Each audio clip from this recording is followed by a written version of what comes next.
We're here to put a dent into the universe. Otherwise, why even be here? There once was a computerless world, soon to see an unparalleled revolution like no other. A new industry is going to be born. This revolution will change society by an unmatchable amount, making the impossible sci-fi reality. The undreamed of idea is a no-brainer. From university labs to the basis of society today, innovation of exponential measures. Blood and silicone. This epic journey begins with the invention of the punch card tabulators, invented by Herman Haller. This technology was used to do tasks that needed to organize large amounts of data, like the U.S. Census in 1890. Haller later incorporated his business and later merged with two other companies to create the corporate giant, IBM, also known as Big Blue, led by Thomas J. Watson. IBM sold punch card machines to businesses, and they dominated the tech industry and were going to for a long time. Where a calculator on the ENAC is equipped with 18,000 vacuum tubes and weighs 30 tons, computers in the future may only have 1,000 vacuum tubes and weigh only 1.5 tons. The ENAC was used to do the calculations for bomb trajectories, 5,000 calculations a second. Computers today can do billions a second. What took humans over 20 hours to complete, the ENAC would take around 30 seconds. This could not hold programs, and it would take a team of scientists 2 days to program the 6,000 switches. Invented in 1947 at Bell Labs, the transistor was a truly revolutionary invention, replacing the much more costly old vacuum tubes with a much more smaller and cost-efficient solution that led to many new possibilities. The first commercially available electric computer in the United States was the Universal Automatic Computer, UNIVAC-1. The epic thing about this computer was that with 1% of the voters' population, it correctly predicted Eisenhower would win the 1952 election. The integrated circuit was created in 1958 by Texas Instruments. Instead of having wires connecting transistors or vacuum tubes, everything would be built on one chip. In 1969, ARPANET was created. This was the birth of the internet, linking university computers together.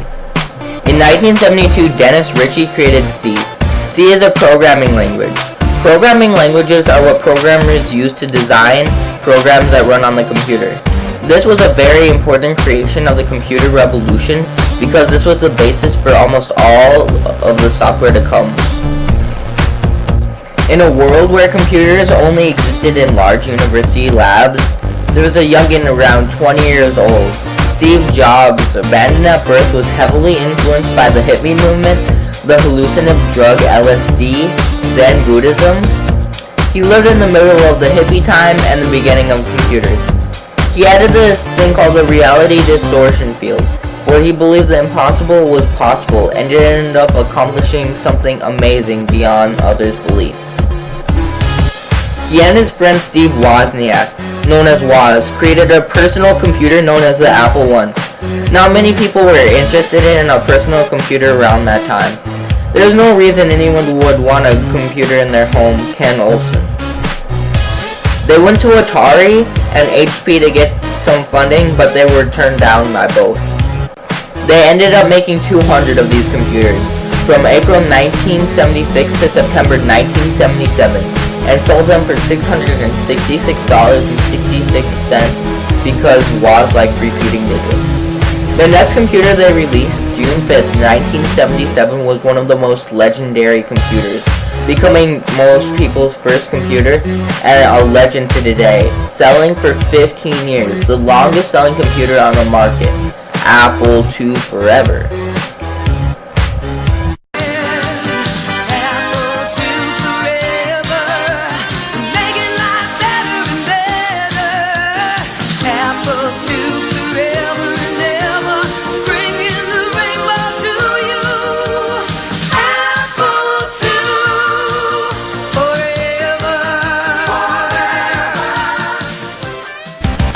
On the other hand, there was another company starting up, Microsoft.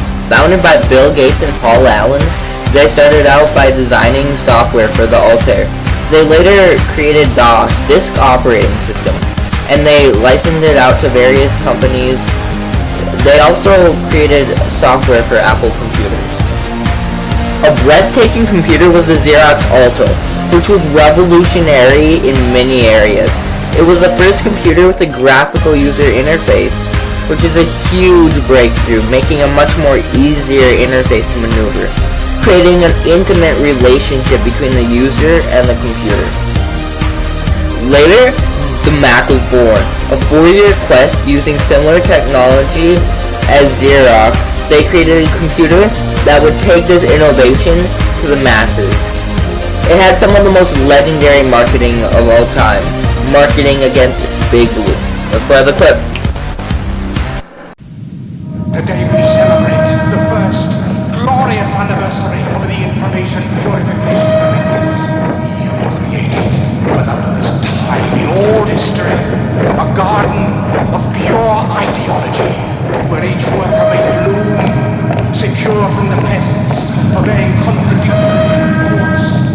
Our unification of thoughts is more powerful a weapon than any fleet or army on earth. We are one people, with one will, one resolve, one cause. Our enemies shall talk themselves to death, and we will bury them with their own confusion. We shall prevail.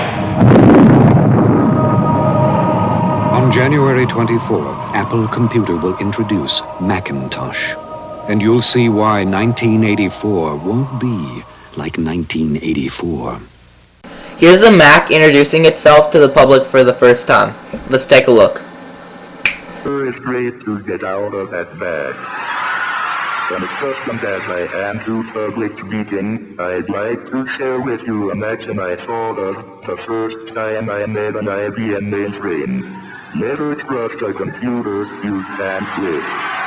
Obviously I can talk, but right now I'd like to sit back and listen. So it is with considerable pride that I introduce a man who's been like a father to me, Steve Jobs.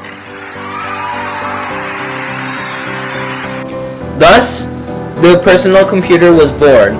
From the garage of a few hippies and nerds, the drive to do something great, the obsession with taking down Big Brother, standing on the shoulders of the past innovators, they have changed the world and will forever go down in the history books as one of the greatest accomplishments of humankind. Dun dun dun. The impact of these events were huge. The internet and computer shaped a new society unimaginable 100 years ago. A revolution one of a kind. People could manage their household data, play games, chat with people across the world, create and manage worldwide businesses from home. Despite most of the world doubting it, the personal computer came and isn't going away anytime soon. From the garage of a few hippies to a multi-billion-dollar industry, taking down the current establishment and changing the way we think about technology, changing almost every part of our lives, even the way we think. Quite a stunning revolution, huh?